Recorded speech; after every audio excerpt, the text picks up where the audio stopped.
माँ और बेटा प्रेरणादायक कहानी। आधी रात में माँ की नींद खुल गई थी और बेटे को बहू के कमरे की बजाय अपने बिस्तर पर बच्चों की तरह आड़ा तिरछा लेटा हुआ पाकर आज फिर उसका दिल आशंकाओं से भर उठा था। बेटे के सर के नीचे एक तकिया लगा उसके माथे को सहलाते हुए वह धीरे से बुदबुदाई, अब तू कुछ परेशान सा रहता है। नहीं माँ। शायद माँ के स्पर्श से बेटे की कच्ची नींद भी खुल गई थी और वह करवट में माँ के करीब आ गया था। पिछले महीने पति के गुजर जाने के बाद अब उसे भी गहरी नींद कहाँ आती थी।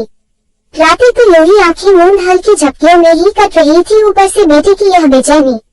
आजकल जाने कब तू मेरे बिस्तर पर आकर सो जाता है। बहू से नाराज है क्या? नहीं माँ। किसी अबोध की तरह माँ से लिपटने की कोशिश करता इस सवाल को भी वह टाल गया। माँ ने वही बिस्तर से सटे मेज पर रखे तांबे के लोटे से एक घूंट पानी पीकर लोटा वापस मेज पर रख दिया था और बिस्तर पर लेटने की बजाय एक तकिए का सहारा ले दीवार से अपनी पीठ टिका बैठ गई थी। फिर क्या बात है बेटा? कुछ भी नहीं माँ। माँ की गोद को छोटे बच्चों की तरह बाहों में भरने की कोशिश करता वह उसके हर सवाल को खारिज कर गया था। बेटा बता ना, तेरी बेचैनी देख मेरा दिल घबराता है। उसने बेटे का सर अपनी गोद में रख लिया था। माँ की घबराहट महसूस कर बेटे ने अब खुद सोने या माँ के सो जाने का इंतजार करना छोड़ पीठ के बल लेट माँ के दोनों हाथ अपने हाथों में ही अपने सीने पर रख लिया था। माँ, आपको याद है जब मैं बड़ा हो रहा था, पापा ने मेरा कमरा अलग कर दिया था। अपने लिए अलग कमरे की जिद भी तो तूने ही की थी, माँ ने उसे याद दिलाया था।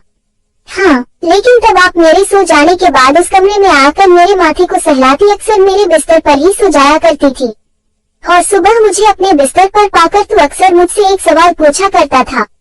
याद है? सोई गहरी रात में माँ बेटे भूली बिसरी बातें याद कर रहे थे। हाँ याद है। अच्छा तो बता क्या पूछता था? सुबह की कही कितनी ही बातों को शाम तक भूल जाने वाले बेटे को बरसों पुरानी वह बात कहाँ याद होगी। ये सोच माँ मुस्कुराई थी। यही कि क्या आप पापा से नाराज हो? बेटे की अद्भुत याददाश्त क्षमता से रूबरू होती माँ का निस्तेज होता चेहरा अचानक एक अद्भुत मुस्कान के साथ कमरे की मदीन रोशनी में भी जगमगा उठा। हाँ पर बेटा, तुझे ऐसा क्यों लगता था? आज वर्षों बाद शायद माँ भी शिद्दत से बेटे के मन की उस बात को जान लेना चाहती थी जिसे जानने की फुर्सत उसे आज से पहले कभी नहीं मिली। क्योंकि मैं आपको हमेशा पापा के साथ देखना चाहता था। पिता को याद करते हुए बेटे ने अपने सीने पर रखी माँ के दोनों हाथों पर अपनी पकड़ मजबूत की थी। बेटा, मैं भी तुम्हें हमेशा बहू के साथ देखना चाहती हूँ, माँ ने झुककर बेटे का माथा चूमकर कहा। माँ, तब आप पापा को कमरे में अकेला छोड़ मेरे पास क्यों आ जाती थी? बरसों बाद बेटा भी अपने मन की जिज्ञासा माँ के सामने रख रहा था।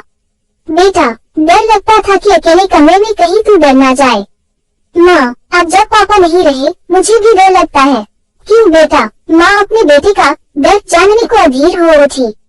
कहीं आप अपने अकेलेपन से डर ना जाओ, इसलिए मैं इसके आगे वह कुछ कह ही नहीं पाया। माँ बेटा एक दूसरे से लिपट गए थे और सारे शब्द आंसुओं में बह गए थे। ऐसी और कहानियाँ सुनने के लिए मेरे चैनल को सब्सक्राइब करें।